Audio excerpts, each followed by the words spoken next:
Hello and welcome to all participants connected from the different parts of the world. According to the registrations, there are many people from Chile, from Germany, and also Peru, Brazil, Ecuador, Spain, Australia, Canada, Sweden, Turkey, Ghana, and many other places. And I'm really excited to moderate this webinar on digitalization trends and sustainability in the global mining industry. My name is Denise Kirschner. I am project manager at the German-Chilean Chamber in Santiago, and I will guide you through this event today, which is part of the activities we organize in the framework of the German Mining Network, an international platform that stands for the 8 competence centers for mining and raw materials located at several German chambers of countries rich in raw materials, as well as other strategic international and national partners, such as the German Mineral Resources Agency, the Association of German Chambers of Industry and Commerce, German Trade and Invest, and RWTH Aachen University, which coordinates the network together with our chamber in Chile since this year. But there are many other institutions and associations involved, and I invite you to have a look at our website, germanmining.net, where you'll find further information, contacts, and where you can register for our monthly news sticker as well. I would also like to point out that this network is supported by the German Federal Ministry for Economic Affairs and Energy, and I'm very pleased to welcome Annika Glatz, our former colleague at DIHK Chile and now part of the Department for International Raw Materials Policy at the Ministry. And with this, Annika, I hand over to you for a few welcome words. Thank you very much, Denise. Dear ladies and gentlemen, first of all, thank you for inviting me today to speak to you on behalf of the German Ministry for Economic Affairs and Energy. We are very happy that this webinar today is taking place, also as a joint effort by all the members of the German Mining Network, because as we can see, it does combine two very important megatrends, sustainability and digitalization, with each other, and will point out the interdependencies that exist between those two topics in mining. So it's a very important topic, but we also, of course, on a more general level, welcome very much the fact that the German mining network allows the German raw materials and mining community to engage in dialogue about innovation, about cooperation with international partners. And we think that it's a very efficient platform for doing so. So this is why we fund this network since 2018, like Denise already mentioned. And we actually agreed with Denise that we will keep it today very short, because there's a very interesting program ahead with concrete best practice examples and with very interesting findings of investigation in this topic. So without further ado, I will keep it short today and just congratulate on all the participating partners for putting this interesting program together. And I wish us all a very interesting and fruitful discussion for today. Thank you very much. Thank you very much, Annika, for your nice words and for joining us today. And yes, with this, I think we can start the presentations. I invite you all to write down your questions or comments in the chat, and after each block, there will be a discussion round and time to answer your questions. But now I've talked enough, and I would like to give the floor to my dear colleague, Sophie, who will introduce today's topic and our first speakers. Thank you, Denise, and welcome to all participants from me as well. The webinar today is all about digitalization and sustainability, which are key topics in global raw material markets. The development of Industry 4.0 in the mining sector through digitalization and automation is of great importance for mining companies to remain competitive and to generate more efficient production processes. We will learn during the webinar today to what extent digitalization trends are linked with sustainability aspects, aiming to make mining and the related framework more efficient and resource conserving. The German Mining Network is intensively engaged in these future relevant topics and can contribute to the change through rapid transfer of technological innovation and know-how, international networking opportunities, and the creation of synergies. And now, a warm welcome to Gudrun Franken, Head of the Mining and Sustainability Unit from the Federal Institute for Geosciences and Natural Resources in Germany, short BGR, who was supervising a study assessment of the effects of global digitalization trends on sustainability in mining, commissioned by the BGR. Gudrun Franken will tell us more about the motivation for the study, the context regarding sustainability in the mining sector, and the role of digitalization. And after that, we are very pleased that Arti Sørensen, research assistant at RWTH Aachen University and lead author of the examination, will present to us the study and its key results. And with this, Gudrun, I hand over to you for your presentation. Thank you very much, and thank you for the introduction. I'd like now to share my screen.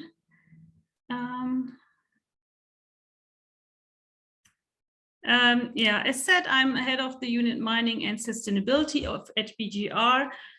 We are subordinate to the German Ministry of Economy. And as such, I don't know how to. And as such, we have commissioned this study. I only give a short introduction, around 5 minutes. As has been said, there are two mega trends currently in the mining sector. That's digitalization and ESG, the sustainability issues.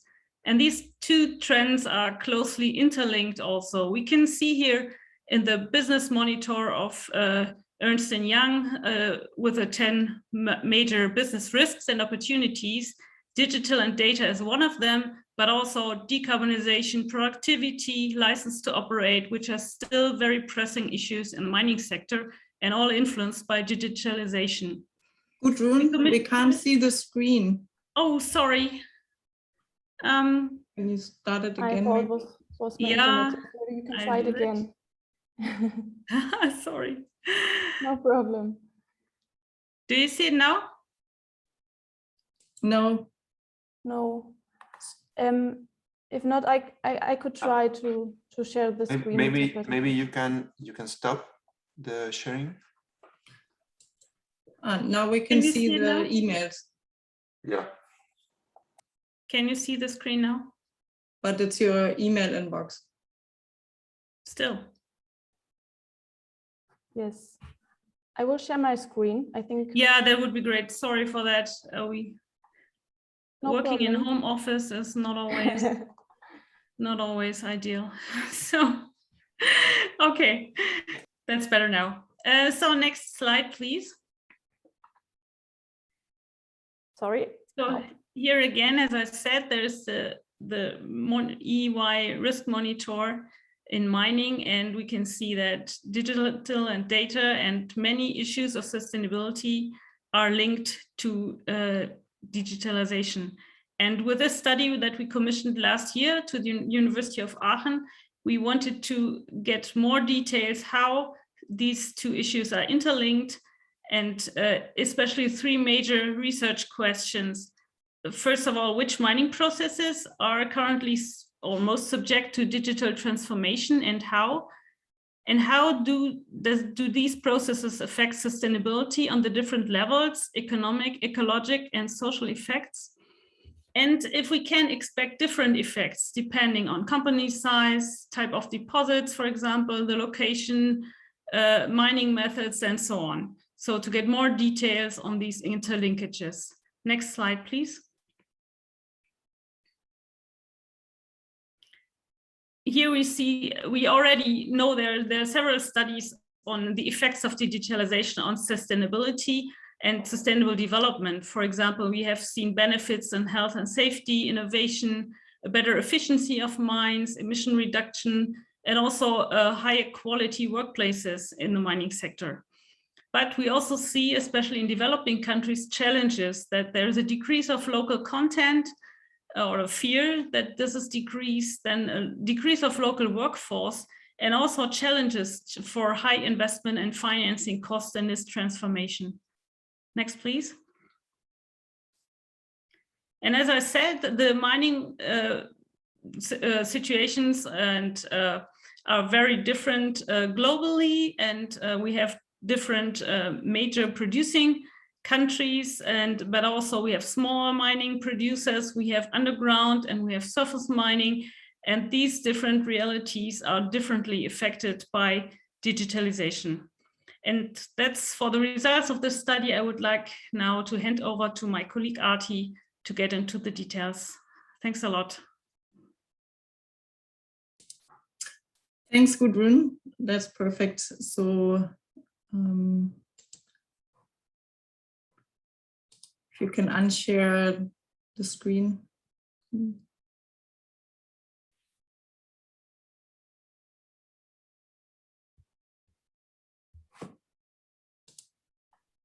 Denise or whoever. You can share, yes, you can now.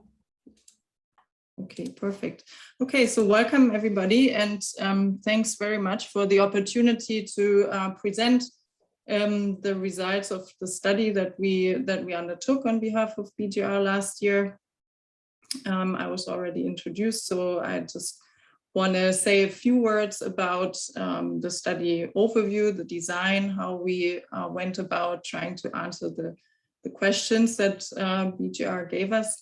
And I will focus today on three major aspects of the study. So the key digitalization trends, also looking at mining process level. And then I want to discuss some challenges and opportunities and show you the results that we got, and then focus on the effects on aspects of sustainability and end with some conclusions. So the study overview, as every good study, we had some guiding hypotheses that were sort of underlying the approach. And you can see the link here to what Gudrun already introduced. So the first hypothesis was that processes of digitalization and aspects of sustainability are closely linked. But since we couldn't be sure how, this was our first one to test.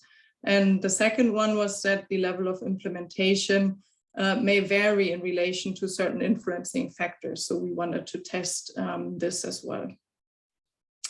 And so we formulated a bunch of research questions for the two parts of the study. I won't go through them, but I want to focus on these three aspects: understanding the digitalization trends, understanding the challenges and opportunities, and some of the effects on digitalization on sustainability.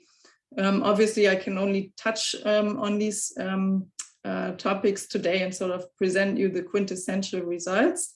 You're welcome to download and read the full study. There are two parts to the study. It's freely available.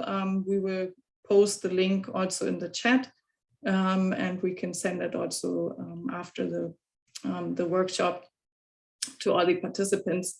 It's about 60-70 pages each. So it has a lot of material, and I will try to give you the gist of it in the next 15-20 minutes. The focus was on metal ore extraction processes, so really also on the extraction here. We didn't focus on exploration, and we didn't focus on downstream processing. We did look at all mining types, including artisanal and small-scale mining. However, in the presentation, I will just focus on the large industrial mining operations, just because otherwise it would be a bit too broad for today's purpose. The methodology and study design was that the first part was largely based on a desktop research, based on 150 international sources and the keyword search.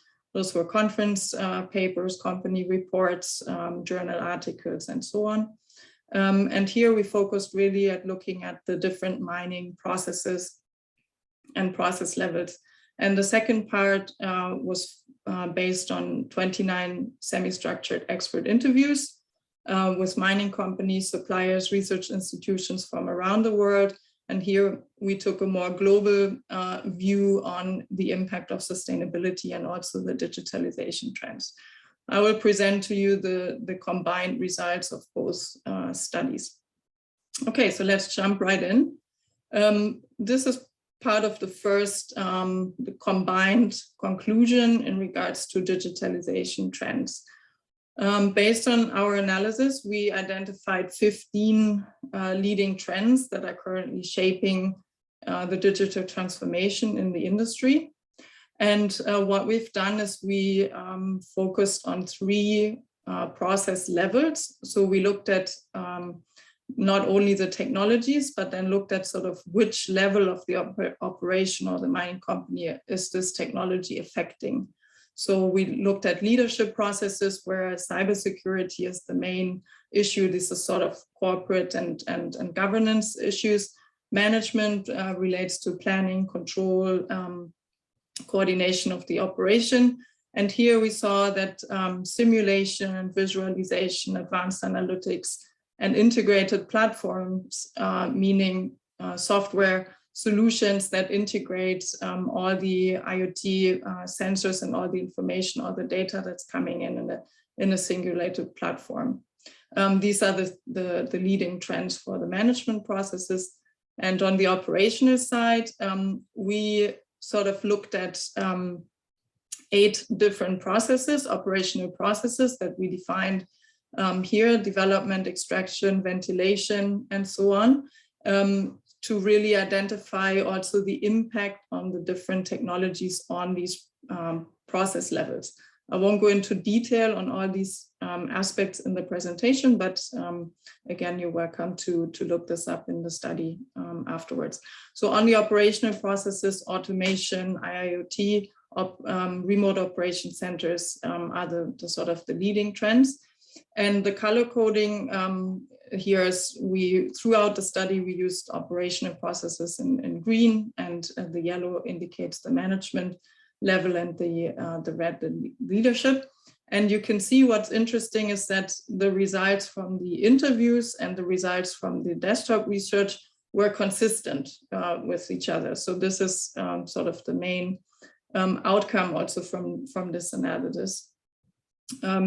And the main drivers or incentives that we identified for these trends are improving worker safety, increasing productivity, and reducing CAPEX and OPEX, or becoming more cost efficient. To give you just an overview of sort of what this looks like in an actual operation, again, we use the same color coding. You can see the effects here, or the digitalization technologies affecting the management processes. And we actually found that the biggest impact of digitalization is actually on the management level, but obviously it relies on the different technologies that are implemented, and as well open pit and underground operations. In terms of the leadership, the blockchain is still in here. We did not consider it further in the study, but I'm really excited that today we have a presentation, a case study on how blockchain is being used along the entire value chain. Since it's often more related to downstream processes, it is relevant, but we didn't consider it because we were focusing on the extraction process. So coming to the conclusions already on the digitalization trends, what's really, this a lot of text, you don't have to read everything. But if we say that the vision is a digitally networked autonomous mine, where the systems are really able to reduce complexity and allow real-time decision-making, while technologies have been developed over the past decade, this is still in the early stages of being realized. And part of the reason for that is that not all the available technologies that we've seen are implemented in a single operation. Usually there's a focus on optimizing a certain area of the operation, like whether it's haulage or whatever it is, but it's usually a specific focus. And the second thing is that on the operational side, you do need connectivity, you need a comprehensive IIoT infrastructure and communication infrastructure. And this is capital intensive. And usually there's not the entire operation is covered with IIoT or connected to the IIoT yet. So this we will see in the coming years. And this will allow to take more advantage of digital connectivity and the actual data input. The lack of interoperability or compatibility between machines or from different vendors is slowing down the implementation of digitalization and of autonomous systems. in terms of the management level, one of the big challenges still is gaining real value from the data and applying advanced analytics and using these integrated platforms. Again, they depend on the IIoT input, but this will come, but it's also still a big hurdle to really take full advantage of the technologies that are available. And the more we get to connectivity and full IIoT infrastructure, the more we can then also look at integrated optimization approaches across the value chain, across different processes, because especially on the intersection of different processes, there's a lot of potential for optimization. In terms of the leadership processes, cybersecurity will based on our analysis, be the leading concern for company leadership in the near future. So this closes the first part, and I will now jump quickly to the challenges and opportunities. Starting with the challenges. What we've done here is this is based on the outcome of the interviews. And what we've done is that we had asked all the experts for their opinions on the challenges and opportunities. We analyzed the interviews, collected keywords, and then clustered those keywords. And based on how many times a cluster or those keywords in the cluster were mentioned, that corresponds with the size of the bubbles here. So you can see sort of based on our set of interviews, which of these topics the experts viewed as the most relevant to the industry at this moment. So what was striking was that talent management was by far the one that was mentioned the most. So this relates to attracting suitable talent, finding the right people with the right skill sets, which is also made more difficult by the fact that mining does not have the best of images and when competing with Google and other tech companies for talent, it can become difficult to attract and retain the right skill sets. But there's also retraining, reskilling, there are generational divides. There's a lot of issues that are related to talent management. And the second biggest one was data management that relates to connectivity, communication infrastructure, the quality of data, the sharing of data. So there are different issues here. But what's interesting here is that most of these challenges, or actually about half of them, are actually not technical in nature. So it's a lot about managing talent, managing change, innovation, collaboration, dealing with fears on the side of the employees for perceived job losses and so on. Looking at the opportunities, the biggest opportunities that the experts saw was real-time data capture.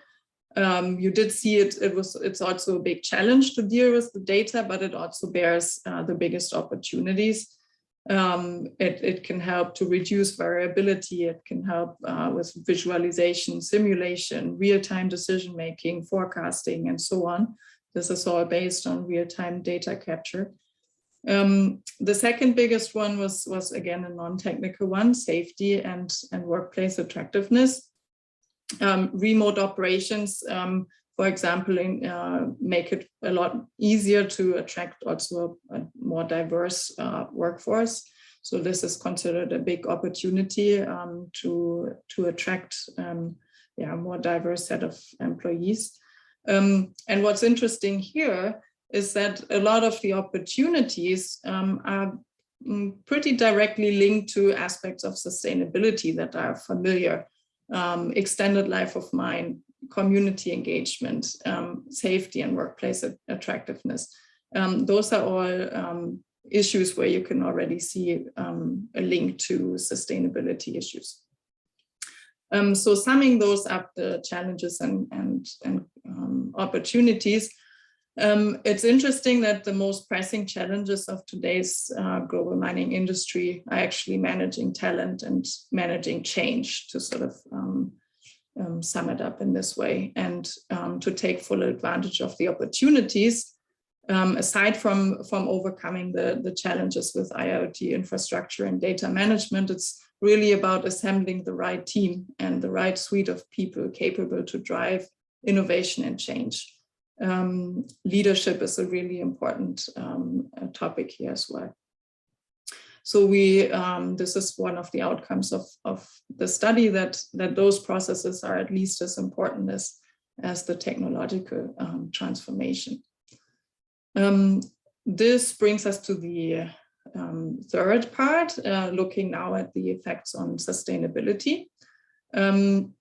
Don't panic. I know it's a big graph, complicated looking table, but I wanted to show you how we went about this analysis.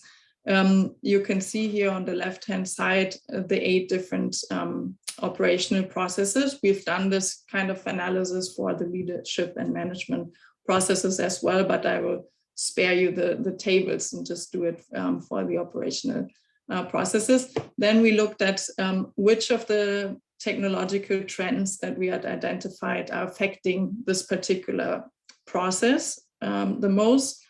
And then we looked at the 4 pillars of sustainability and various sub-aspects of it. Based on the expertise of the research team, combined with the expert interviews and the desktop research, we then determined whether there was an impact.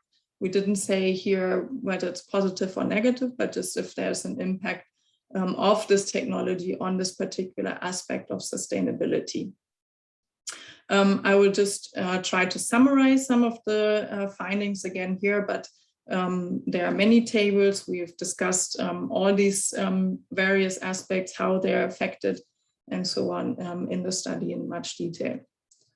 But to just give you again the summary of the conclusion, what we found is that in terms of the influencing factors, remember this was one of the big questions that BGR also had, as if there are regional patterns or if there are influencing factors. What we found was that the highest impact of digital technologies is actually on the economic pillar.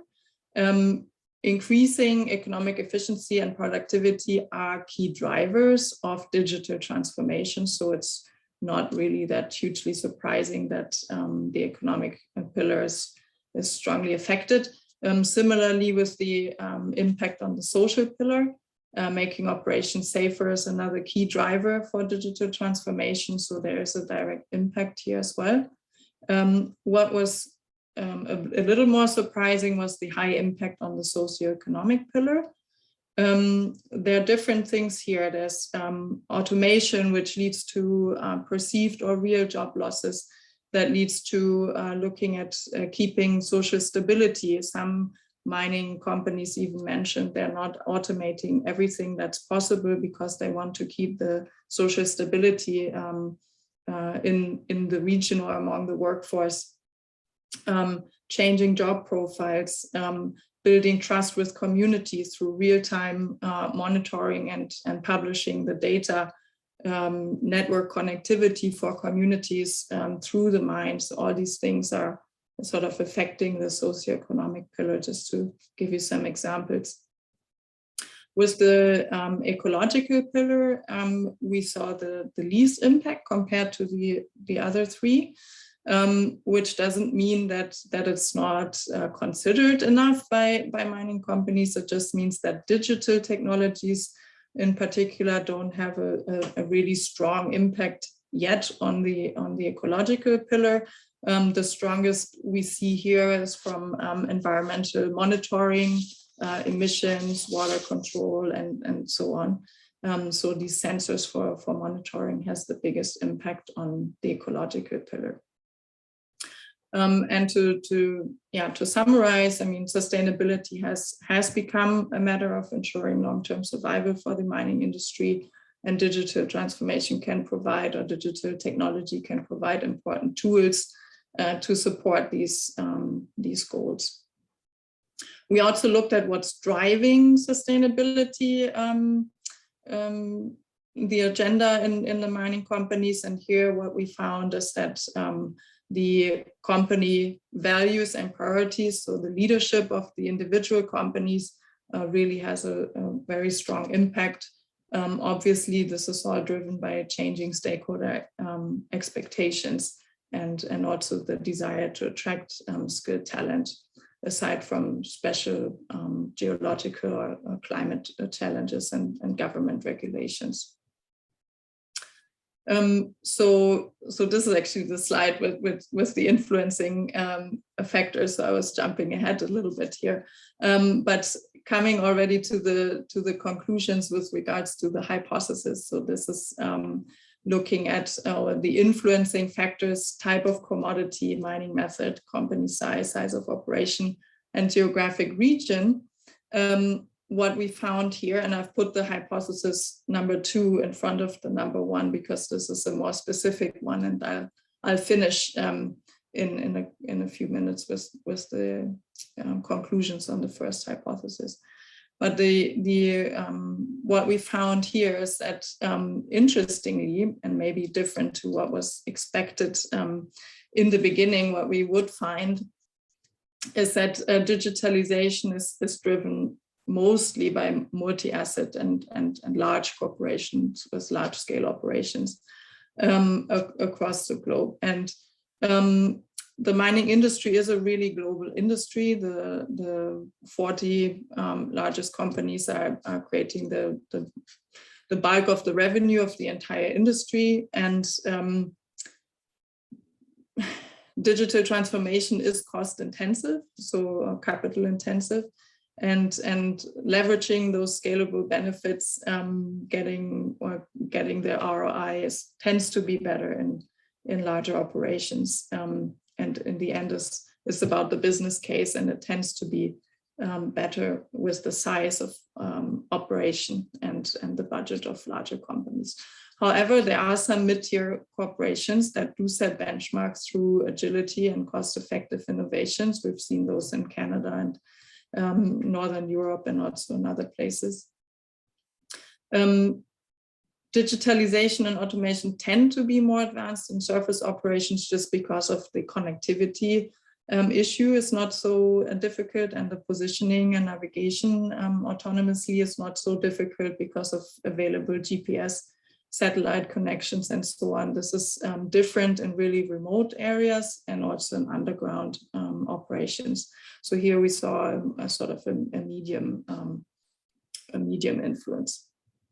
Among the metal mining, there's not much difference in terms of implementing digitalization and sustainability.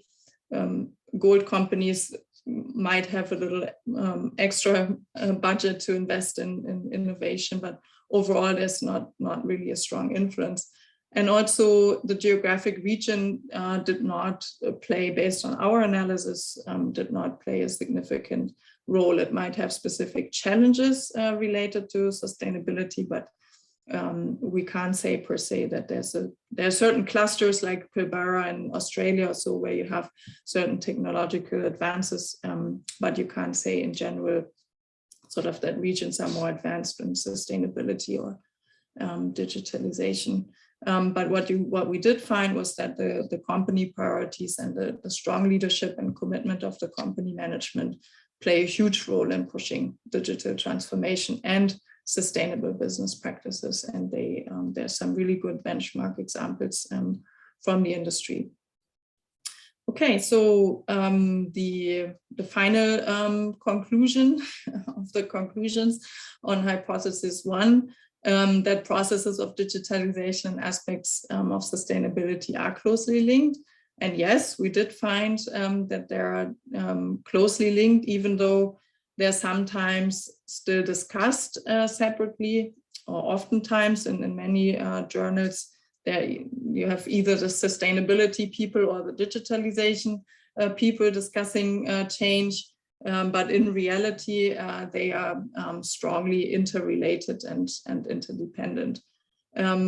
Sustainable business practices have become indispensable for long-term productivity and economic survival. That's been really clearly shown in the study. And digital technologies can be strong enablers for those practices if the priorities set accordingly and the leadership is behind it. Data and technology available today can have an impact on productivity and sustainability. We've seen those interrelations really clearly. And we think that mining companies could benefit from more consciously intertwining these two objectives to improve results in terms of productivity and sustainability performance, but also the public perception of mining. And there's huge potential in that, we believe.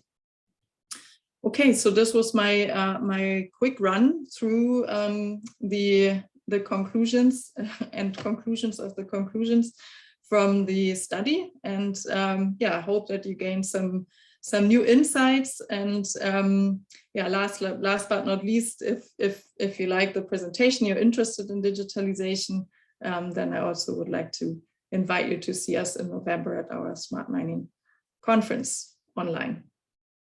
Thank you. Thank you, Arti, and thank you, Gudrun, again for these interesting insights of the study.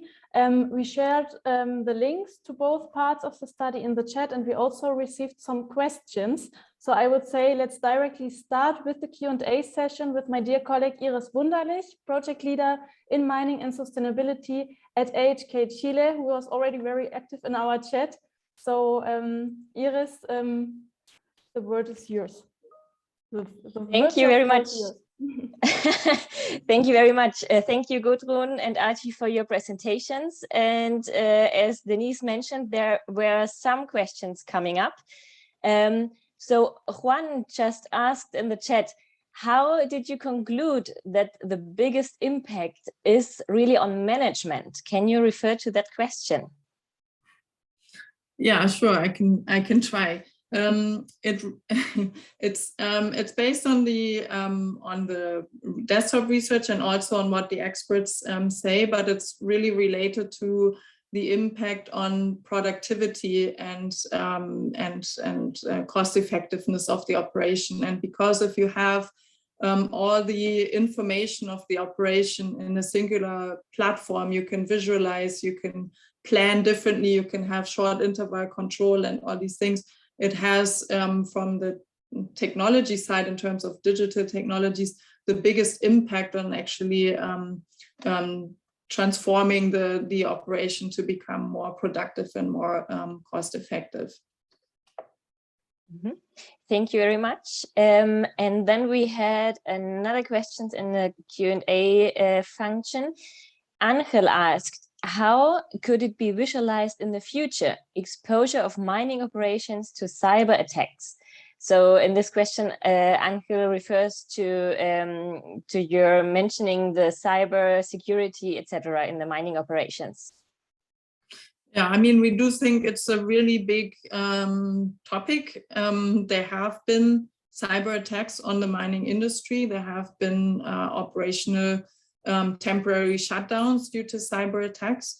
And obviously the more digital the operation becomes, the more vulnerable it also becomes to cyber attacks. If everything is integrated into a singular platform and you have the full IIoT and everything is sort of running on tight digital control, then you're obviously hugely vulnerable if there is an attack. So the leadership will have to pay a lot of attention here, and we think this is going to be the key thing in regards to digital transformation. That's going to keep the leadership, corporate leadership, awake at night to figure out how to protect a highly digitally connected operation from an attack.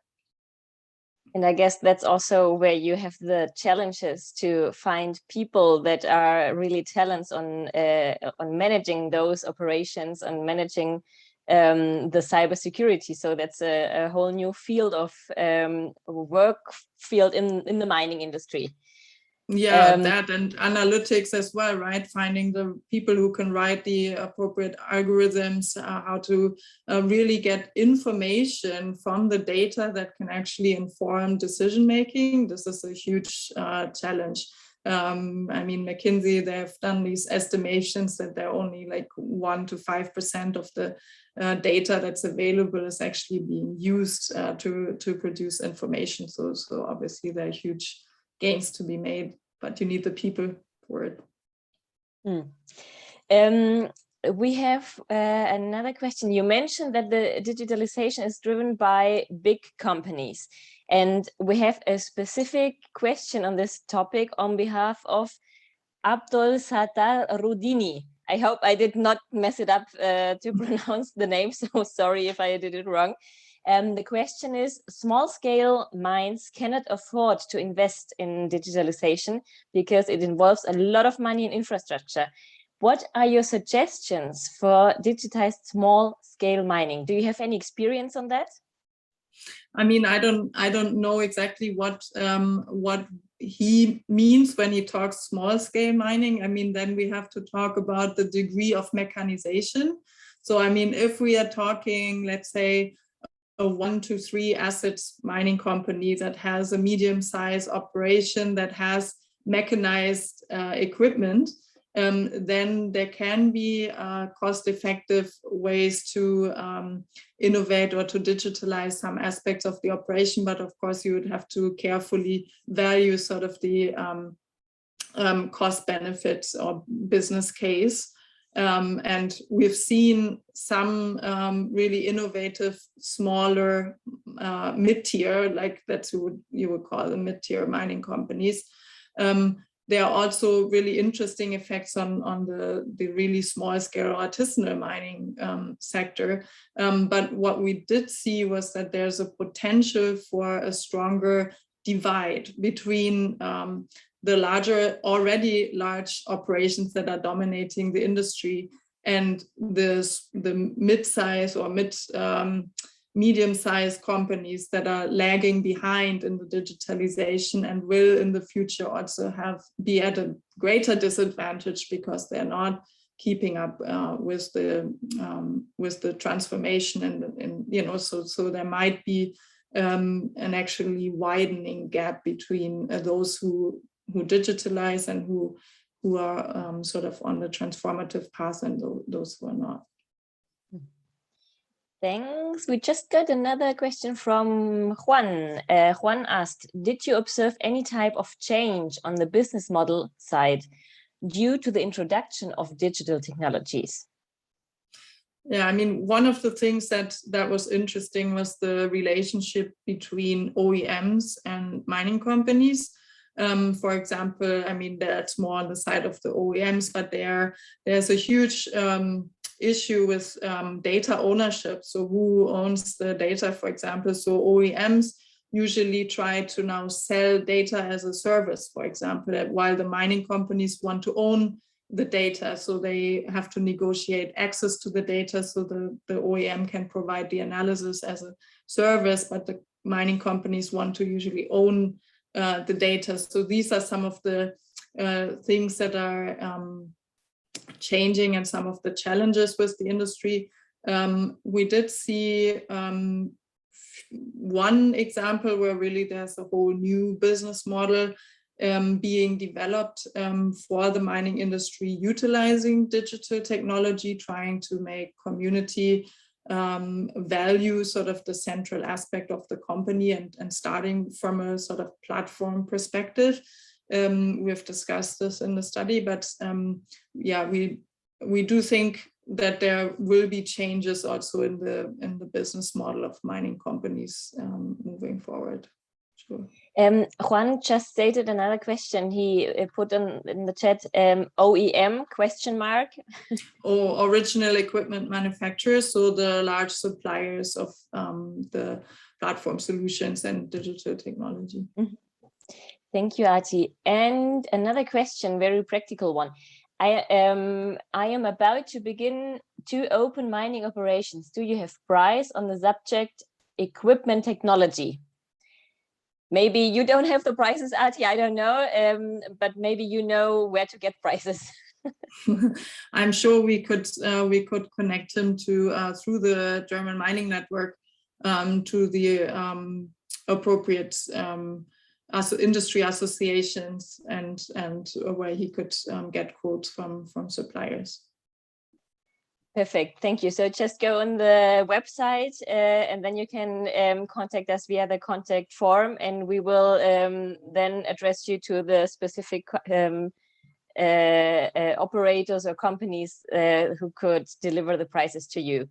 And a last question from Thomas. You mentioned the big interest in usage of live data in operations. Do you have further details in which kind of processes is the biggest focus? For live data and monitoring, this in the study, it was on water management. And to have this environmental data on water management sort of published in real time as an asset for community engagement or increasing transparency on the part of the mining company. So that's what we've seen. But I mean, you could also do that for air quality or for biodiversity, data and these kind of things that you can monitor with the sensors. Yeah. Thank you. And well, okay, one more question because it just came in the chat room. And the question is from Anthony. In many third world countries, digitalization will be seen as a big threat due to political pressures to maintain employment and the perception, perhaps true, that this will lead to automatization and job losses. Did this political point come through in the studies? Yeah, I mean, the perceived job loss was one of the challenges that was mentioned by a lot of the experts. What was interesting was that the mining companies that we spoke to, I mean, there was consensus that something will change and that certain jobs will get lost, and that there's a certain challenge of reskilling and upskilling people, so the skill sets will change. But there was generally consensus that the total number of people you would need to operate a mine would not drastically reduce in the next little while. It will change what the people are doing and where they're sitting, like more in above ground in an operating room using joysticks rather than on the equipment. But you still need people to do this. And I mean, in one case, there was a mining industry who said, a mining company who said, we don't automate as much as we could because we want to make sure the social stability is kept sort of in the mine. That was in Africa, for example. And so that's really important. Like the companies are really careful in sort of mitigating this risk and this fear. And we did not hear any mining company that says they would sort of in absolute terms reduce jobs. What's interesting is that in some countries like Canada, so you also have the dynamic that a lot of people who are now working in the mines will retire in the next decade. And there might be changes then, the exact position might not get replaced or refilled. But they might need other people then, like more, on data analysts to come in. And there again, you have the challenge with the talent management to find the right people and to sort of, create or ride this wave of change. But yeah, it's certainly a big topic that's being discussed very vividly. Yeah, it's an issue, but we were actually surprised that mining companies are very aware of it, and we couldn't see like that there was the expectation of an absolute job reduction. Yeah. Thank you, Arti. Now it's really going on in the chat room and in the question and answer session, but I'm looking at the time and we ran out of time. So please, Gonzalo, Achim, Manuel, and we also have a question from Ramon. I invite you, Arti, to type your question in the Q&A section and also respond to Ramon via the chat function, because we can't answer the questions now live, because we have the practical cases coming up, right, Denise? So thank you very much, Arti. Thank you. Thanks. Yeah, you can send me an email. I will try to answer some questions in the chat. And yeah, sure. Thanks. Thank you. Perfect. Thank you, Iris and Arti. We will come back to you in our next Q&A sessions as well. And thanks a lot to our participants for all the interesting questions. But now, yes, I would like to introduce our next speaker with a topic that was not a focus of the presented study, but which we would like to point out today because of its relevance for the mining industry and because it is strongly linked to current digitalization and sustainability trends. I am talking about blockchain. And for this, I would like to introduce Tomás Ridel, who is leading the digital projects at the Chilean company Transelec, and who will present applied cases in copper mining and its value chain. So Tomás, we look forward to your presentation, and I ask you to please share your screen, and I give you the word now. Perfect. Thank you so much, Denise. Can you confirm me that you're seeing the screen? Yes, we can see it. Perfect. So first, thank you to all the organization for this invitation and opportunity to present here in this important event. My name is Tomás Ridel. I work at the Innovation and Digital Transformation Department of Transelec, which is the biggest energy transmission company in Chile. And today I'm here to present you about GTime Technology, blockchain, and pools as an example of an applied case in copper mining and final customer. I always like to start with the pain. And for this, we have these big trends that you are seeing on the screen that are nothing new for anybody, but they are for sure pushing the limit in sustainability. We are living a serious climate change that has led to a strong and deep social empowerment, where names like Greta is the best example of that.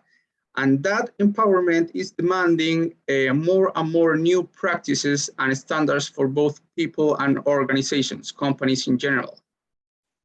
According to Accenture, 81% of consumers say that they expect to buy more sustainable products over the next 5 years, and also that they are willing to pay a little bit more for them.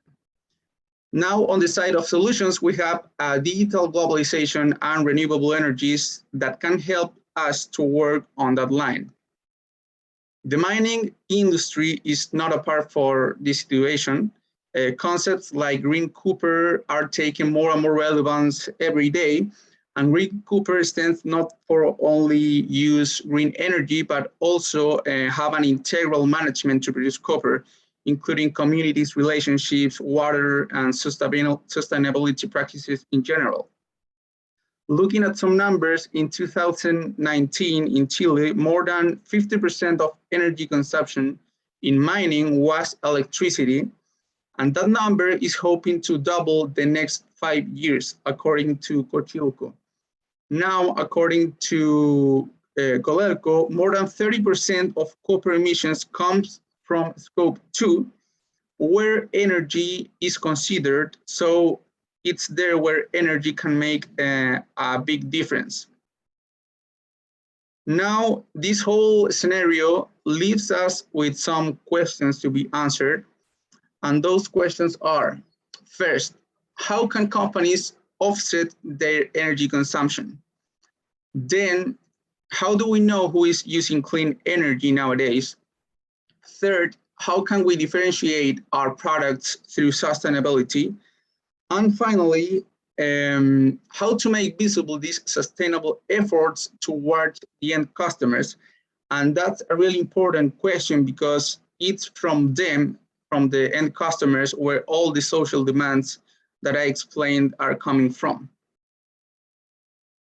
Now, as you may think, some of those answers can come from technology. So now I will talk about that and move on to the solutions part. First, I will explain about GTime technology, blockchain and protocol.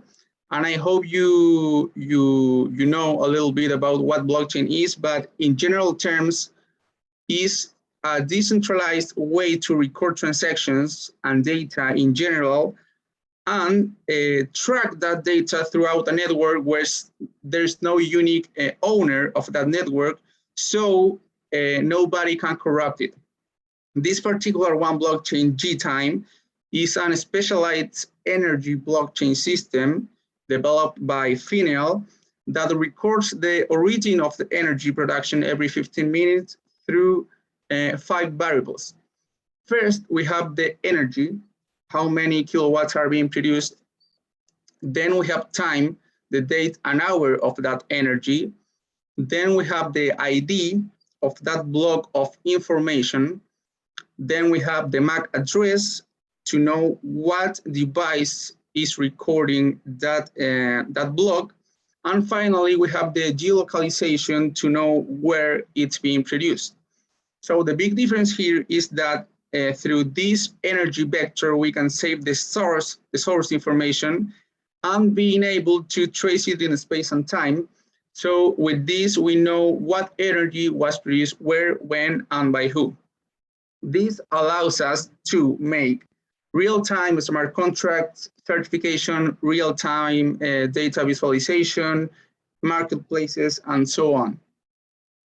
Now you may ask why to choose or to prefer blockchain over another type of traceability, and the answer is quite simple. Blockchain is built and made for traceability. I guess you know, but all the cryptocurrencies are built on blockchains networks, so you can imagine the amount of transactions and data happening there to give you an idea of its potential. Now, in GTime blockchain, what do we have? First, measurements from the origin, a decentralized and uncorruptible network, information in real time, and also it acts as a digital notary. Going from 1 to 5, every renewable energy that is produced creates some information measured from the source. That information is incorporated like a block into the GTime blockchain, and all those blocks together comes together generating an interconnected and uncorruptible information networks that it's validated both at the beginning, at the source of generation, and at the destination where it's consumed. So we have both validations. And finally, number 5, all of this network helps us and companies to manage their energy, to visualize it, and to have a really well understanding about what energy they are using. Now, let's go to the interesting part. That was the technology and the framework that the technology that we are using. But now let's go to applied cases. The first GTime use was back in 2018 with Seyosol and Codelco, where in the Atacama Desert, Codelco has this plant, is the largest solar thermal plant in Latin America, which since 2013 has been supplying thermal energy to the electrowinning process of Gabriela Mistral division. At that time, and in order to assign that energy and give proof to anybody, any user, any client about the information used to assign that energy to a copper production, Seyosol took place as the first approach to GTime traceability for solar energy. GTime was then measuring the flow meter of this plant. So Seyosol was born like the first Latin America solar traceability platform with blockchain back in 2018. And with that, Codelco was available to ensure and certificate to their clients like BMW and Mitsui that the copper that they were receiving was clean from an energy perspective. Then, now in 2021, we took a bigger step with pools, and pools is a bigger approach of what traceability and certification can be. Pools is a platform made by TransLake jointly with Finel, who are the developers of the GTime blockchain. And it's important here to say that TransLake, I said it before, but TransLake is the largest energy transmission company in Chile. So we are connecting Chile from north to south, and it's an important thing to mention because we are a good partner to scale up things like this, things like pools over the nation and even internationally. Now, to explain you really quick what pools is, I will show you a video that I need to apologize because it's in Spanish, but I am sure that you will still understand the concept behind it, and then I keep explaining. Please let me know if you don't hear the sound. Sabemos que el cambio climático está afectando nuestro entorno y cada día más personas y empresas sienten la responsabilidad de actuar de forma responsable con el medio ambiente. Las energías renovables son fuentes libres de emisiones y su uso por parte de las industrias es fundamental para combatir este fenómeno. Pero, ¿cómo sabemos qué organizaciones usan energías limpias? Presentamos Pulse, una plataforma que mide, traza y muestra el uso de energías renovables por parte de las empresas. Pulse registra la energía que es usada en la elaboración de productos o servicios y a través de blockchain certifica si su origen proviene o no de fuentes limpias. De esta forma, los consumidores pueden reconocer y preferir los bienes y servicios que son hechos de forma sostenible, usando energías sin emisiones y así contribuir a cuidar el planeta. Te invitamos a seguir el pulso de la energía y ser parte de la solución. Bienvenidos a la energía digital.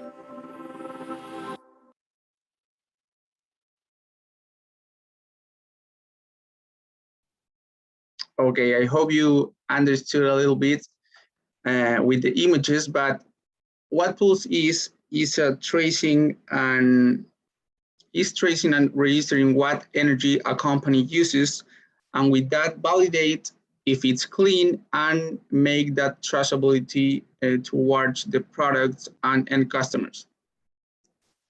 So the video is an easy way to understand it towards the end customers, but going deeper, Pools is the first marketplace of renewable attributes in the country, and we are allowing companies to offset their electricity consumption by acquiring renewable attributes, and that of course works for reportability of emissions with international standards of emissions. So our phrase is that now the energy is digital and we take its pools. Now, how does that happen? I said it before really quick, but it happened trading renewable attributes in pools using GTime smart contracts. I need here to explain really quick that in electricity, the energy itself is apart from the green attribute of that energy. So you can trade them separately. For instance, I can buy electricity from one company, but the green attribute to another company. And I will be still compensating my energy usage from the company one with attributes from the company two. Okay, so they are two separate things. Now, how does that happen inside pools? Every power plant that is generating 1 megawatt is recorded on the platform, and that attribute is tradable and traceable thanks to GTime technology. So with that, we can make a smart contract and give that attribute to a consumer, to an organization or company that gets the benefits of the traded attribute. Okay. Nowadays, we have more than 600 megawatts of renewable capacity connected. We have 9 and going up generation plants. We have 2 industrial clients connected. and more than 5 to connect on the onboarding process from north to south. And what do you have inside pools? What are the products of pools?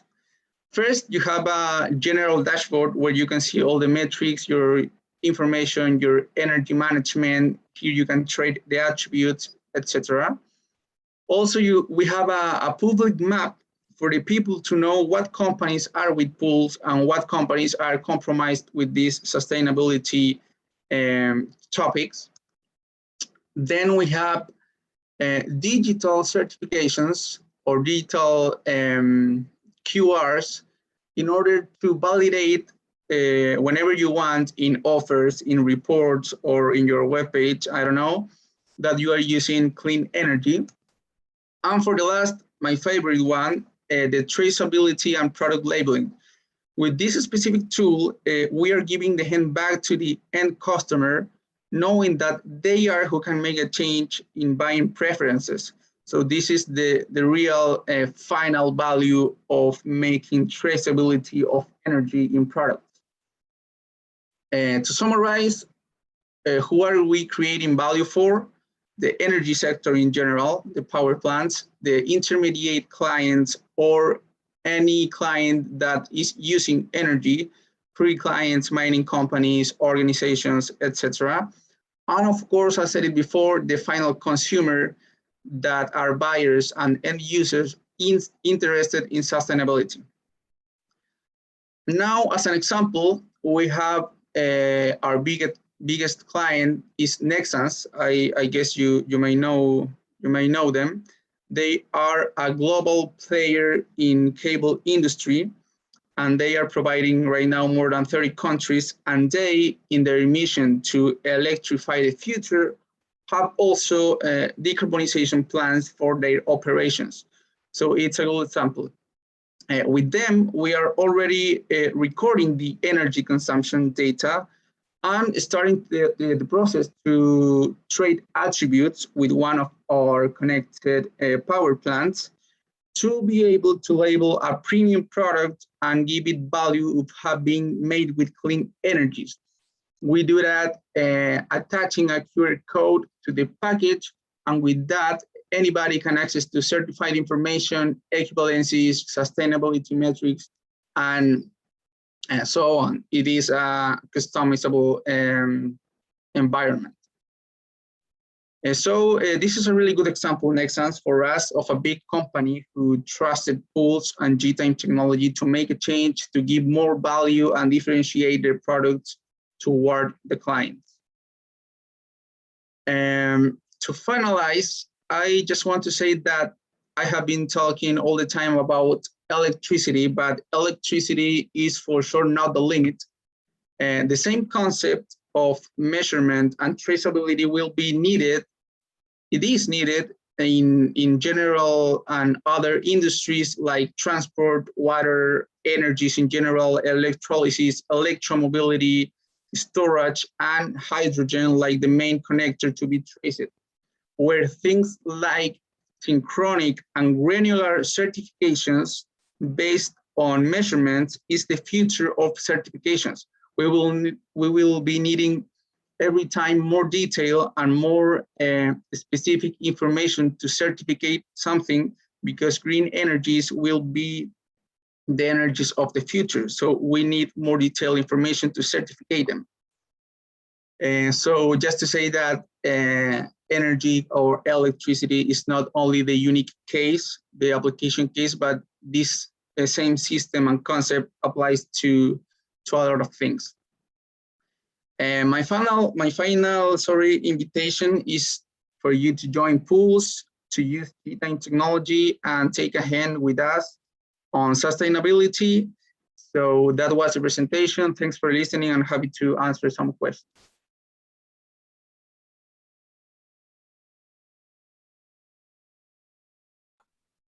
You are on mute. It is. After 1.5 year pandemic, I still can't unmute myself. Well, thanks for letting me know. Thank you very much for the presentation, Tomás, and for presenting the practical cases. we indeed have some question on the chat and the Q&A section. One question on behalf of Ahmed Hassan, and he asked, what is scope 2 that Thomas mentioned while speaking about green copper? Could you please just refer on that? Perfect. Yes, with emissions, you have 3 scopes that are categories of emissions. The scope 1 is the ones coming from the direct and straight operation of a company, and they are responsible of that emissions. The scope 2 includes energy and third parties or third things emissions that are not controllable 100% by the company. And for the last, the scope 3 are completely out of hands of the company, where you can find planes, travels, and things like that, that still makes a company have emissions, you know, using those services, but they are out of hands of the organizations. So in scope 2, you have the energy usage, and if that energy creates emissions, they are being included in the scope 2 emissions of that company. So using green energy, you can attack and reduce your emissions of scope 2. That's the big difference between scope 1, 2, and 3. Thank you, Thomas. And Louis asked a question. How much energy does it take to trace all this energy? Really good question. Well, the GTime blockchain, as I said, is an specialized blockchain to energy. And why we are also using it is because it has less consumption and less effort to build up the following block than regular or more known blockchains like Ethereum or other ones, because those ledgers are so big that it's a hot topic. How many energy is using Bitcoin and all of that cryptocurrencies? That's why we are using GTime blockchain. It's a more small and specialized network that uses really, really low energy to build the block, the network. So it's not a matter of to be worried about in this particular case of pools. Thank you very much. And we have also a very practical question on behalf of Abdallah Smith. So he tells us, I am a solar developer and financer in Ghana, and I'm looking at contacting mining companies to propose my company solution. Do you have any advice on what I should highlight? Wow, very good question. And actually it's aligned with our value proposition, because how it happens for companies, for solar companies or any energy company, that they need to the regular ways search and knock doors to make a contract with any client who is using energy. And with pools, we also are creating this marketplace concept where if you are in pools, you will have access to a broad amount of companies that are asking for whether energy or renewable attributes. As I said, you can trade them separately, but with pools, you can connect with those demands if you have the offer. Now, answering the straight question, if you want to add more value, and that's our proposition also, if you want to add more value to your energy, it's good to differentiate it also with additional sustainability products like this one. The energy is more or less a commodity, so if you don't differentiate it, it will be hard to somebody to choose you for other reasons than price. But if you start including things like pools, traceability, and you give your clients the chance to differentiate also their offer, their products through clean energies, clean labeling, and all that I presented, it's a good differentiation for your offer, for sure. Thank you. And what infrastructure is needed to implement such traceability system? Sorry? What infrastructure is needed to implement such a traceability system? Good. One of our main values is to really measure from the source and in the destination. That can be made depending on the technology of the meters existing on sites by two ways. If the meter has the proper technology, we can ask that meter remotely, and we start to track all that data in our blockchain. And if not, we, and Finial in particular, has developed an IoT device that you install behind the meter and ask it every 15 minutes to send us the information to the blockchain. Perfect, thank you. And Stefan from Germany is asking, is cybersecurity an issue with blockchain? Well, yes, and yes, of course it is, but that's why also blockchain is more suitable for these kind of solutions. It's an uncorruptible and decentralized way of recording data. So cybersecurity is for default more well managed than a regular network on internet. So that's actually one of the reasons that we are using blockchain. And I will say that blockchain is more well prepared for cybersecurity attacks than a regular traditional network. But yes, of course, that cybersecurity and cyber attacks are a matter of issue to any kind of network anywhere. But for sure, blockchain is more prepared for that. Stefan just added the second part, and he he wrote in the chat, sorry, the question sounds stupid. Of course it does, but can it be tampered? Can it be hacked and then cause disruption? It does not help to know that the code has been tampered with when the disruption already happened. So he specified his concern or his question about that. Yes, well, it's related to what I said.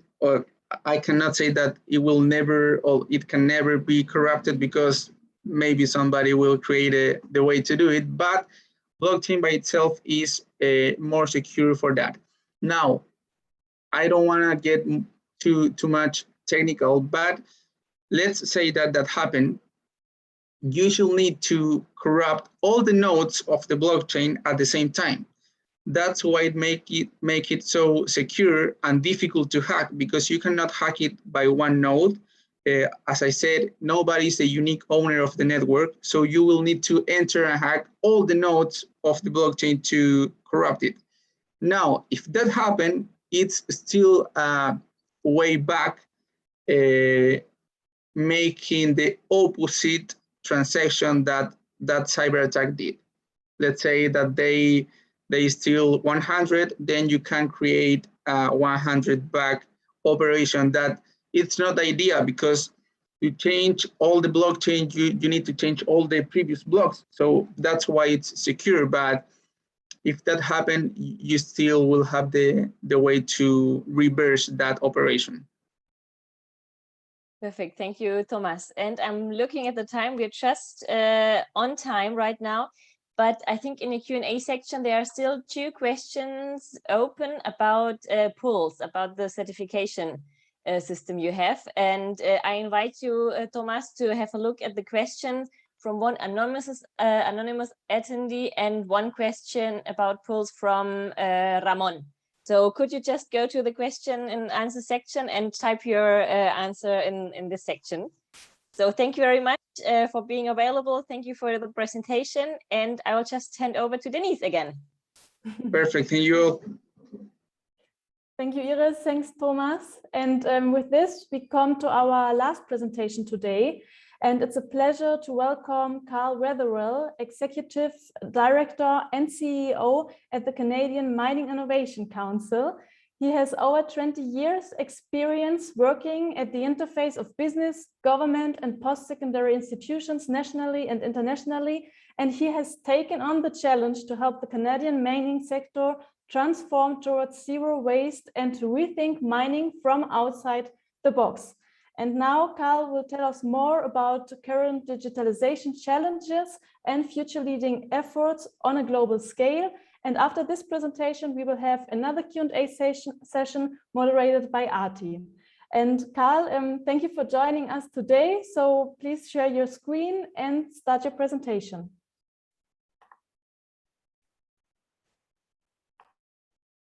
Great, thank you. Thank you for that kind introduction. Everybody can hear me? The audio is good? Yes. Awesome, great. Thank you for the introduction, and thanks for the opportunity to be here again and talk to the German Mining Network. It's been really awesome to see the transition from an idea to actually forming this network and doing seminal studies such as this. As was mentioned, we're taking a different look at this. I'm not going to give a case study, and Thomas, that case study you gave was just awesome. We'll have to connect and see how we can potentially work together. But that was really, really, really critical. So what we do is we're looking more at paradigm shift and where we need to go in the future. And I'm going to be talking a little bit about that. Here's some examples. Here's the common challenges. And I'm going to refer back to the work that Arti presented, which was phenomenal.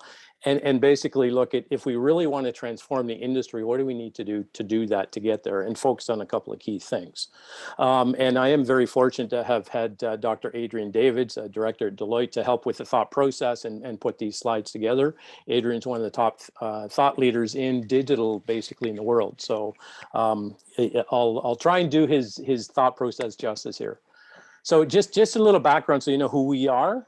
As a bit of a reminder, we're a nonprofit corporation. Everything we do is defined by the mining industry. This includes suppliers and mining companies. So we're not funded by government, we're funded by the private sector. And even though we sit in Canada, we have members and partners around the world in a number of countries. And here's a simple little footprint. And in Europe, for example, the countries where we have partnerships and active projects include organizations in Sweden, in Austria, in Switzerland, and in the UK. Plus, we have some affiliations in Chile, Brazil, and Africa, Australia, Canada, and the US. And about more than 50% of our active participants in projects are from outside of Canada, which is really cool. So we're looking at this a little bit differently.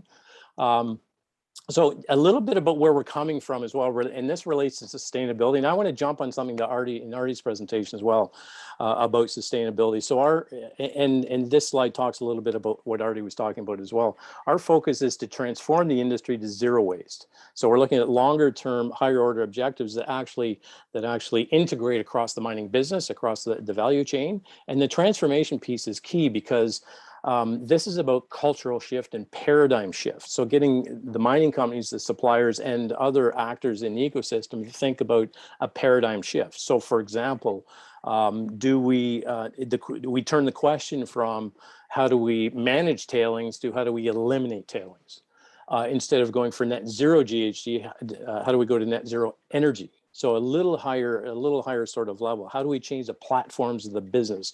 So this whole paradigm shift, and part of this presentation is going to be talking at the end about what's the next paradigm shift we need to do. And there were references to it, and Thomas, some of your presentation talked about it as well. And we do this by connecting people. We spend a lot of time connecting people. Now, similar to what again, leaning on the study and what Arti had said as well, sustainability is not just about environment. You know, it's relatively, in some respects, you could address the net zero GHG really quickly, but it's not sustainable in a business perspective. So there are business aspects too. So in the business of mining, for example, and this is mining and mining suppliers, there's different types of waste that can occur here, such as design waste, structural waste, process waste, and execution waste. So an example of design waste is a colleague and friend of mine, Andy Reynolds, who runs a really interesting mining company out of Canada, pointed to this quite a while ago, is the fact that you've got a design for a mine with technology today that's going to be built into the future.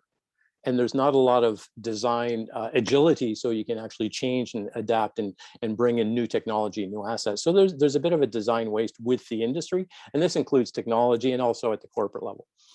Structural waste. Are we using the installed capital base efficiently and effectively, and are we actually getting the value out of that?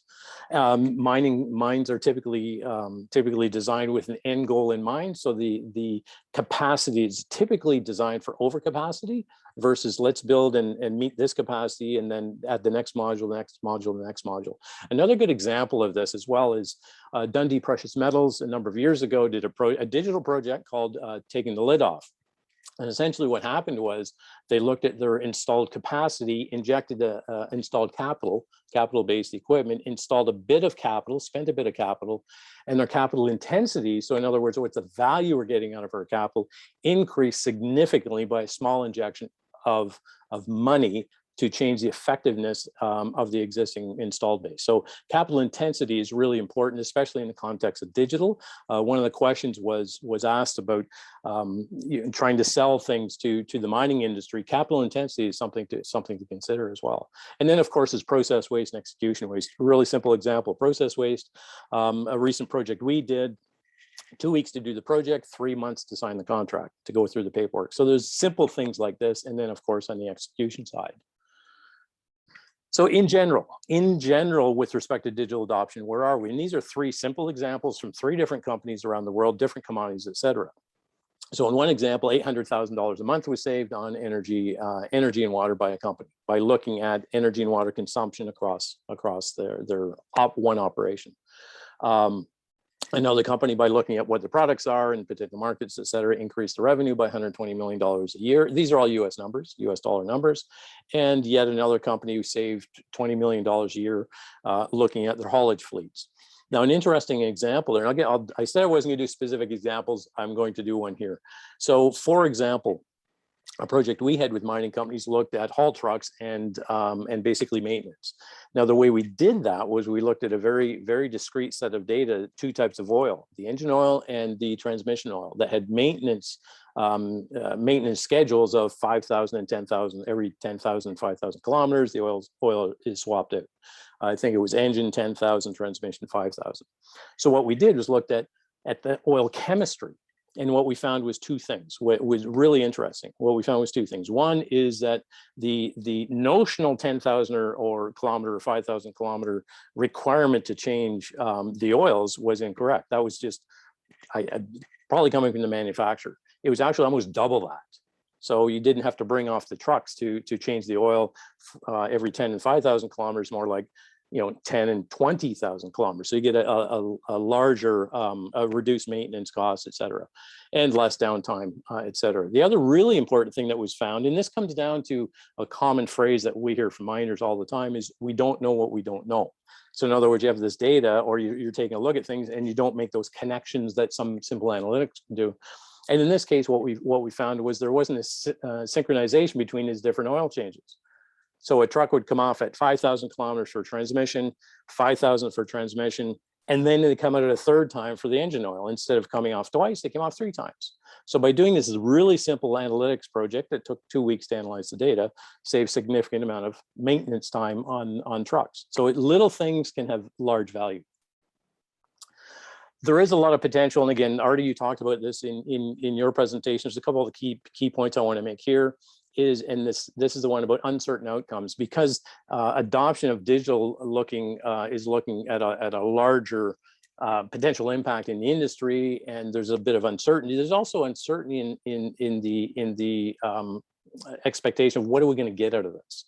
There's not everybody's really comfortable about what the outcome's going to be. And some of this leads back to what Artie talked about the management and cultural shift, because the industry is relatively new to digital adoption.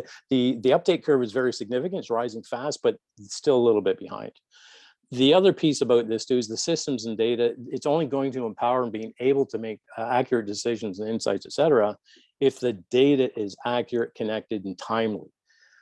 Bad data is not very good. It's not going to do anybody any good, and you don't really know if the data is bad, or if you don't have enough, it's very difficult to make decisions and at the right time. But the critical thing about this too is it's got to be converted into knowledge and insights. I'm sure people have seen these pictures of remote operating centers that are huge with all this data, And one of the challenges with that is that they're not necessarily built with the human being in mind. There's no cognitive analysis of this, cognitive engineering, or even psychological analysis. One of the questions earlier was about small companies can't afford these things. But if you look at it differently, you can. There's an example of a remote operations center that was designed from scratch and built for under $400,000 versus 10 million. So looking at it differently, going outside the box and trying new things. And the third piece too is looking further down the road. As I mentioned when I started, the whole idea of design waste, when mining companies are doing this, the intent should be scenario planning looks at various scenarios by using data, digital twins, et cetera, to understand the various strategy options in the future in 5 to 10 years down the road.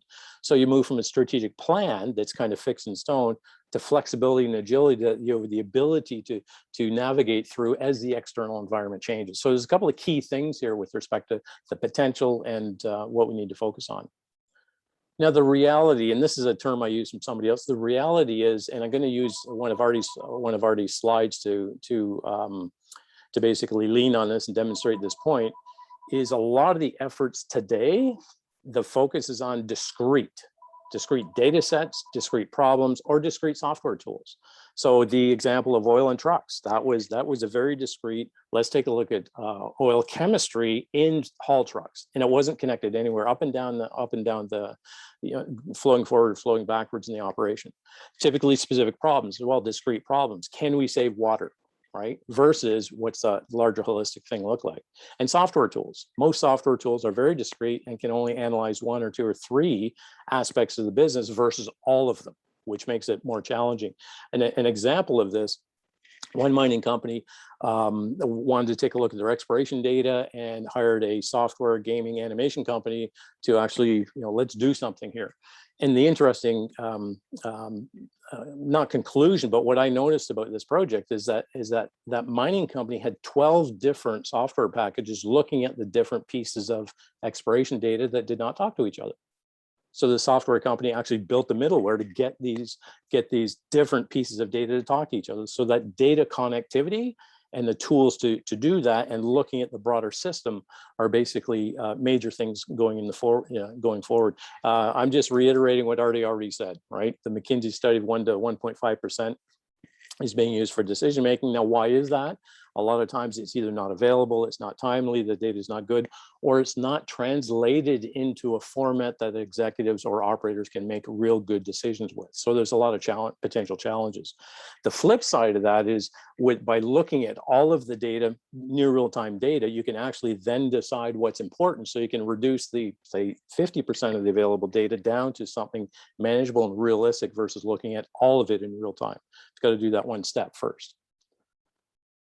And thank you, Artie, for letting me use this slide. I put it up there because this is really good. It shows where the trends are and what people are doing. But there's one noticeable thing on this, and I wanted to use this slide to demonstrate that point. If you take a look at this, all of these pieces aren't connected. So this illustrates as well, the industry is going this way. We're going to do all of these things, but it's doing it in a discrete fashion. And I just pulled these out to demonstrate that point. The connected workforce, the remote operations, et cetera, they're typically done discreetly in their own little bubble or in their own digital twin. You have separate digital twins that are not connected. You have a digital twin for a processing plant or even just for a piece of equipment. It's not connected forward and backwards to, for example, the mining system or to the rest of the processing plant. Automated machines, are they connected to the connected workforce? Because there are challenges with automated machines running around all over site with people and awareness and health and everything else. So this challenge of discrete is actually something we're going to focus on. Now, I just want to throw in digital twins a little bit because what we noticed in a workshop that Adrian Davids actually did for us a couple of years ago, somebody brought up the digital twin. They mentioned digital twin, and 2 other people in 2 other companies had, like 3 people in 3 different companies had different definitions of digital twin. What does it mean? Now, the industry is getting a little more aligned with that, but when you talk about digital twin, you're going to get nuances on that. So we need to understand exactly what that is. And similar to what Artie's slide said, standardization, right? We need that common, this is what it is.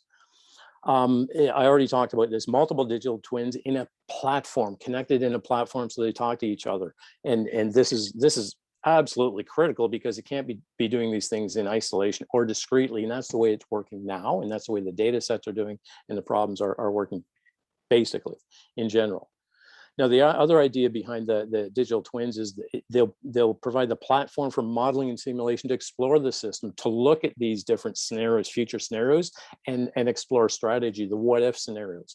What if there's a 100-year flood? What if the financial markets crash? What if there's new technology for grinding that reduces energy by this much? What if we adopt hydrogen fleets in the next 5 years?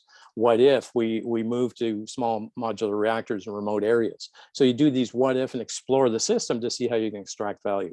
And this whole modeling and simulation of digital twins will become the driver of mine design.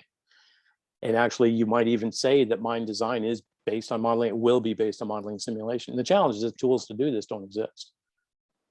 A couple of really critical points on digital twins, then I'll get into what's next on digital twins are basically this top diagram is temporal. So in other words, it's past, current, future. It's not just all today, it's past, current, and future, where you're taking an existing asset and process, the state it's in the past, creating a digital model based on that past, updating it to today, and then going forward, you do the analytics, feeding forward the analytics to basically explore the system to unlock value. So let's do a simple discrete example. You've got a grinding circuit. What if we increase the capacity past where the nominal value, the metallurgists think it should be? Analyzing the data, feed forward, it says it should do it. Let's feed backwards and try it. And then you update the analytics. Actually, once you start operating, you update the digital model so it becomes more current. The digital model becomes it's updated. Basically, it's updated constantly. So it's a temporal aspect to this. And back to the idea of real time, I like what Artie said about real time for environment. But once you do the first data filtering, you're not necessarily going to need real time data. Once you understand what's important, you don't need it in real time. It'll be data overload. You go back and check it every now and then to check your thesis and as things change, but you don't need it in real time. And also, I already mentioned this, there's multiple digital twins here. And the key piece of this is that there's layers of data, layers of complexity, and layers of people. What we're suggesting, I'm sure people are out there thinking, you can't do this, is crazy, but you have to start simply with a simple layer of data, layer of complexity, and add on to it. And at the end of the day, bring in other data flows from outside, such as weather, financial, even geopolitical. So if we want to move from discrete to integrated system, an integrated system that we're looking into the future, what do we need to do? And this kind of ties into some of the things that Artie talked about. It aligns really well with the results of the study, the talent, the culture, the innovation, and it's just up one level. And I'll talk about each one of those in a second as well. So basically 3 things that we've already talked about the data. It is going to be the future. It's a matter of how is it stored, who owns it, where is it, can we share it amongst companies? I love that question somebody else had. And it's got to be robust. How much do we need? All these sorts of things, data trust and actually policies. Systems, we have to look at the system, not just the discrete piece, but the entire system. And of course, we're also suggesting that we need something that's missing, other industries already have, are open source platforms to actually tie in the existing digital tools and then adding on to it. Other customers or other companies come in and can add on to that. So you get that interoperability and you get that common background or common software platform that is actually built by the industry being the suppliers as well. And all of this has to relate to stakeholder value. If we're not providing value for the stakeholders, then it's not relevant. So this is, I'm going to try and describe this based on, and this is a slide by Adrian, it's brilliant actually, but this is all about people. Right. And again, this leans on the study that Artie presented as well. This is about digital transformation, about augmenting human performance. It's not about the technology. So if you take a look at the value loop, the information value loop with currently today, this is how it works with people, right? And there are some challenges with this loop. Data is incomplete. You're making decisions on incomplete data, inaccurate data. It's incorrect. It comes by at the wrong time. So it's difficult to make these decisions. The whole, and this relates back to the execution waste as well. Now, the whole role of digital is actually to augment this human performance. It's augmenting our capability to make these decisions, to take a look at the data and create new knowledge, et cetera. And it becomes more complete, accurate, and timely. And then, of course, there's different technologies that can go onto this. I talked about data, access to data right now. In a lot of cases, siloed within industries. People talked about the access to that data from remote communities, analytics, all these sorts of things. So it's all about people and how we're using that data and how we're making decisions going forward. And I've only got a few more slides. I know I'm running a little behind. Here's an example of what we've done to take a look at the systems approach, an example of this. And we're doing it at a discrete level. As I said, you can't do it all at once. So at a discrete level. So for example, a lot of mining companies are moving to net zero, and there's lots of options for haul trucks as you move to net zero, you know, going from diesel to LNG, battery, electric, hydrogen, and new technologies such as this one here, the B-haul, for example. The challenge, and this is what we're hearing from the mining companies, there's no methodology or digital tools to actually realistically analyze these options and make decisions in a systematic way at a mine site. And this way, you have some companies making decisions may not be based on the proper analysis. So what we did, and this is a model that actually Adrian Davids had created, what we have actually created that holistic model of the system to look at the technologies and what's the impact of, for example, this technology on the mining system, not just, you know, what's the NPV, IRR, and all these financial metrics, the CapEx and all this sort of stuff. But at a higher level, we've looked at 27 technologies, and we're currently working with software vendors to create that middle platform. As I mentioned before, this is the first step as we see it, the system level. Can we take the models like this and expand it to a larger system? So you go outside of haulage and you add different data layers to this and expand the software platform. We've also said we're also pushing open source. The world runs on open source software. So we need, the industry needs to move to open source. And why? It ensures collaboration. I already talked about this. It's all about collaboration. You can build better businesses, smarter, make better decisions. You can get the products out the door and develop faster, better, cheaper. The adage is 10 times faster, 10 times better, 10 times cheaper. Technology adoption, which the mining industry is having a challenge with, you can actually accelerate that very quickly because you have a community of people building this stuff and using it and sharing their experiences and data as well. We're actually doing a lot of data sharing on our projects.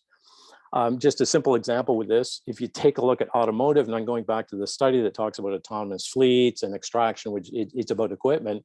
But if you take look at another industry like automotive, 90%, and this is old data, it's from 2018. Back then, 90% of automotive innovation came from software. What is it in mining? What will it be in mining? And where is it headed? So understanding that means that we've actually got to pay more attention to the software aspect of the business. So what do we do next?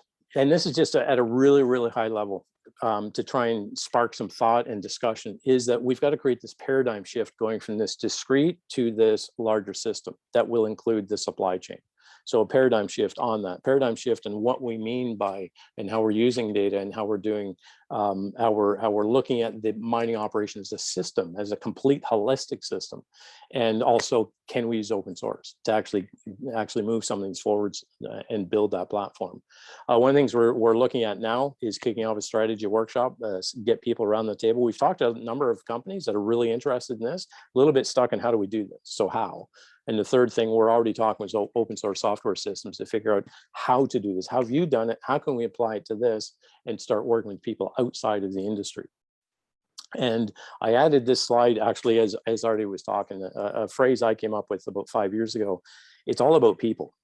Innovation happens at the speed of trust. Nothing is going to happen with the people around the table and moving into the future and transforming mining unless you get that trust between the people around the table. And as Artie, as you said in your presentation, it's not about technology, it's about the people. And I'll stop right there. My apologies for going over. Thank you. Thanks, Carl. Thanks a lot. That was a lot to digest, I think. But really nice how it tied in with my presentation. I'm really glad it kind of got confirmed. You know, the findings. You participated also in the study as one of the experts that we interviewed. So So that's really great. There's one question in the Q&A, that's iOS and Android operating systems are popular in cell phones. However, there's a huge need to create operating systems for different OEMs to gather information from various machines. Is any effort being made in this field? I mean, you can answer this first. I mean, you know, the Global Mining Guidelines Group, I think this might be part of it, addressing the standardization or the open protocol for communication for machines to machine, but maybe you have some more to add to this. No, absolutely. Thanks for the question. But actually, there's a whole working group that's looking at this, the idea of interoperability. They've actually collapsed two groups together, the Global Mining Guidelines Group, as suppliers and miners around the world actually addressing this specific question. Not the operating system, but the protocols for data exchange. The next step is, what does the platform look like to do this? So all those data in the same format can come together and be analyzed in a system on a platform. So absolutely, the work is actually been underway for a couple of years now. Yeah, we're actually, our institute is actually part of the group developing the protocol.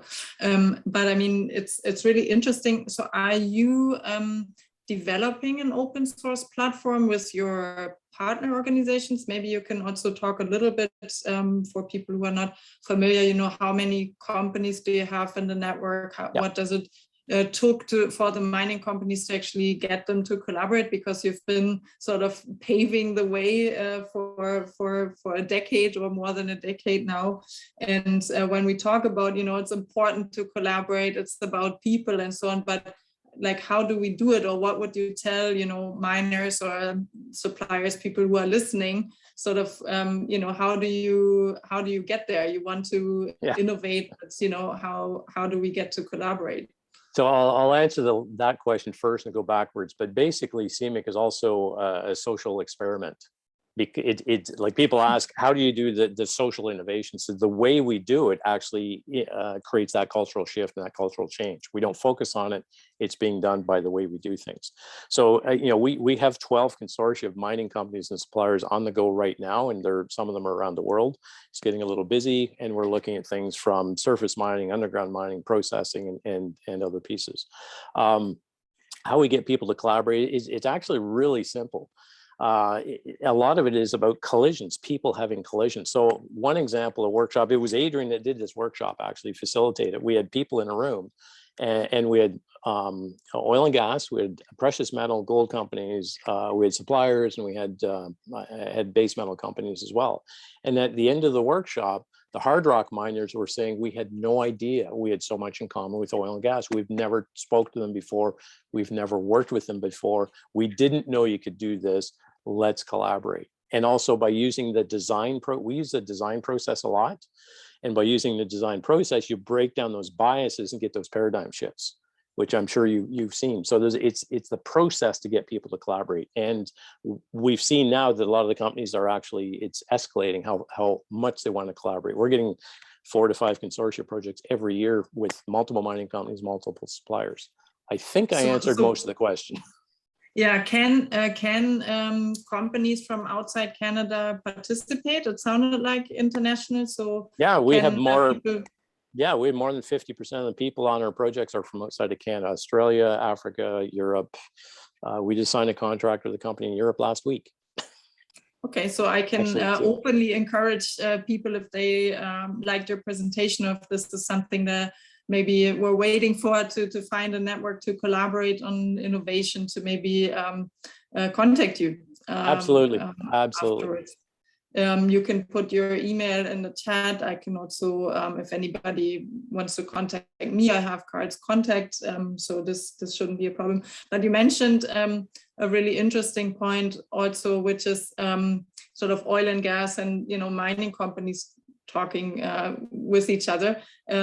Looking at outside the industry, I think this is also something that's big on your agenda. So you had a look at the automotive, and is that something that you do in a systematic way to inform also the innovation process with your members? A lot of what we're trying to do is encourage the industry to look outside. The industry is starting to do that now, but by bringing in experts and people speaking from outside the industry to see this is how we've done it.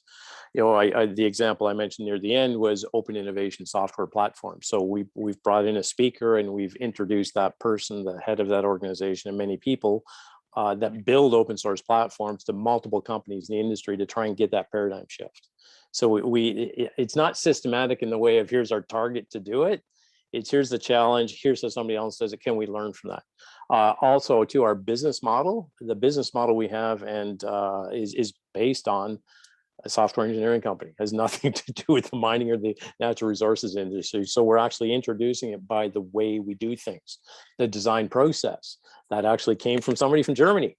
Actually, Robbie Stansel from VCI in Germany. He's the one that brought that in for us. We introduced it to the industry at large to get people to think differently about how it's done. And he's done work with Lufthansa, BMW, et cetera. So we do it. I wouldn't say it's as systematic as it could be. We're being driven by our members to actually get projects going, but we do try and bring these things in as we go. Yeah, really nice. I mean, maybe, you know, this sums it up quite well that we have technical challenges, but we need to change our way of how we do things and how we go about changing them. I also really like the how you focused on the discrete versus the integrated, because this was one of the main outcomes. Also, I think we still have a pretty long way to go, but it is the way to go to not have the discrete innovations, but to really look at the more holistic or systems approach. But we can also see that it's really complex, right? You have to do the cultural innovation, you have to get the people on board, the right skills and the right technology and pick, you know, the right technology. So I think it's really great to connect to a network. We have the Canadian Mining Innovation Council, we have the German Mining Network. We can also act as a platform to connect. So in this sense, I would like to finish off our session by just saying, you know, let's collaborate and innovate together. Exactly. Thank you. Okay, thanks a lot. Thanks, Carl. So I will hand over to Denise again for the final stretch. Thank you. Yes, this brings us to the end of the event. We are really happy that you all joined us today and that you have contributed to an interesting exchange with your questions. So many thanks again to Iris and Arti as well, and of course to our speakers. And lastly, I invite you again to get in touch with us. On this slide, you see our contacts as well. And I also would like to draw attention on the next event. Arti already mentioned it before, the Smart Mining Conference featuring the German Mining Network and virtual business delegations from Australia, Africa, and Canada. And this year's conference will take place virtually the 17th and 18th of November and focus on smart mining in a post-COVID world and key trends for shaping the mining future. I will share the link in the chat for more information. And with this, yes, I say goodbye and we look forward to hearing from you and seeing you again at one of our upcoming events. Thank you.